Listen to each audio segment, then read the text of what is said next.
So you've been thinking about investing in US real estate and you're wondering as a Canadian, how the heck do I do it? But I just don't know where to start. Well, lucky you, I've created a video for you today on how to do just that. In this practical video, I'll show you step by step what to do, how to go up setting up your corporate structure, getting your bank accounts in order, financing in place so that you can actually do those projects that you want to do. And also show you that it's really not that bad. If I can do it, so can you. First things first, you gotta choose a market. And it really depends on your investing strategy. So do you want more appreciation? Maybe that's where you go down south, you go to Arizona, Texas, Florida, all the places where people are migrating to. Or do you go more so for cash flow like me? That's where you go to the Rust Belt area, where you go to Ohio, Michigan, Indianapolis.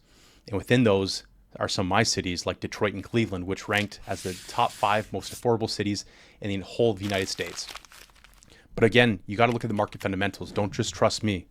So what you need to do is you got to check, how are the jobs? Are there people going to make decent money? Are the jobs going to just disappear one day? How's the rent numbers? Again, that kind of is linked to the jobs. How's the landlord-tenant laws? If the tenant doesn't pay, can you get them out? Usually the red states are a little bit better for this because they respect capitalism. They love that you're helping boost the economy and making things better. Next up, you need to set up your corporate structure. You got to figure out what works best for you as a Canadian investing in the States for your entities. New card. What do you think? Whoa, very nice. It's very cool, Bateman, but that's nothing. Look at this. That is really nice. What do you think? Nice.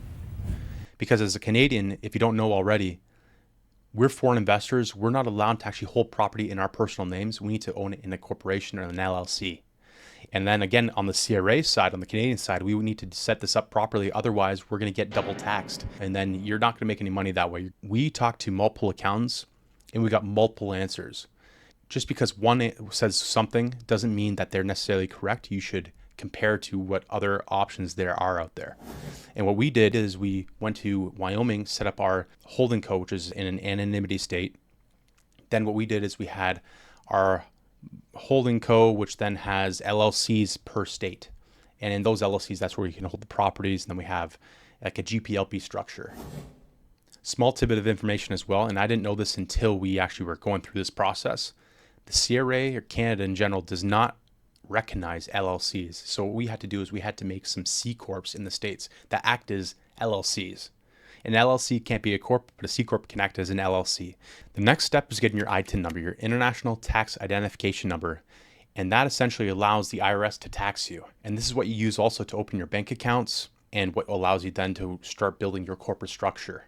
You can apply for that ITIN online yourself, pay a couple $100, wait a couple weeks, or you can get your accountant to do that for you on your behalf. Either way, it doesn't matter. You're still going to be waiting about the same amount of time.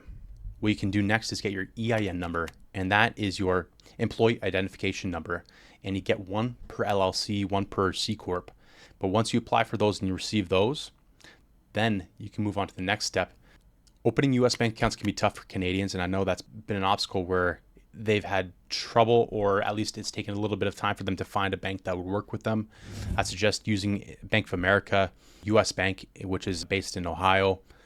These banks actually allow Canadians fairly easily to actually apply and get your accounts. So once you find a bank that is investor friendly, you can open them for your personal and all your corps. All right, so you're technically all set up in the States.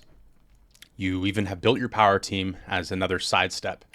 But now you have a deal that you really want to close on and you're wondering how to get financing.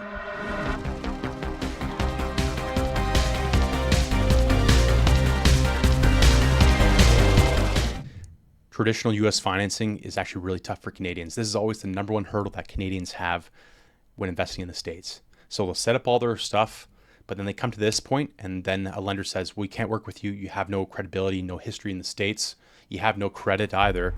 So we can't do anything with you. Credit is huge and critical in the States. As soon as you can, start building credit on your personal and on your corps.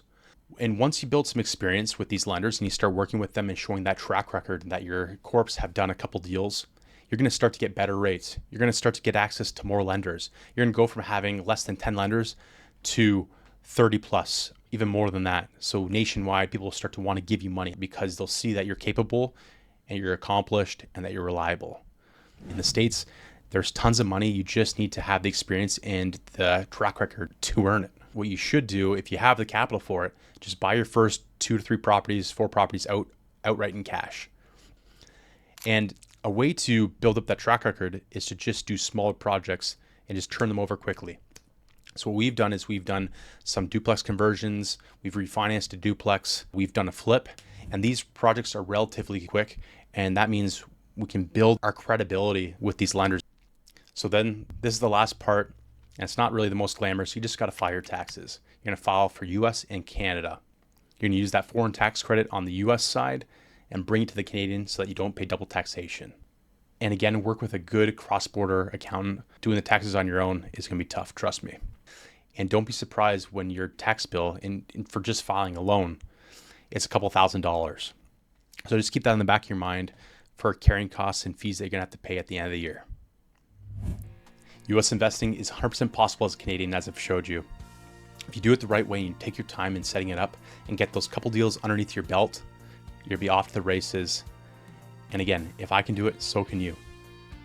So if you want to learn more or partner with someone who's already doing it, subscribe, like this video, comment, share this with a friend, someone who you think is going to get value out of this. We're gonna hang out, gonna watch a movie, gonna take some pictures.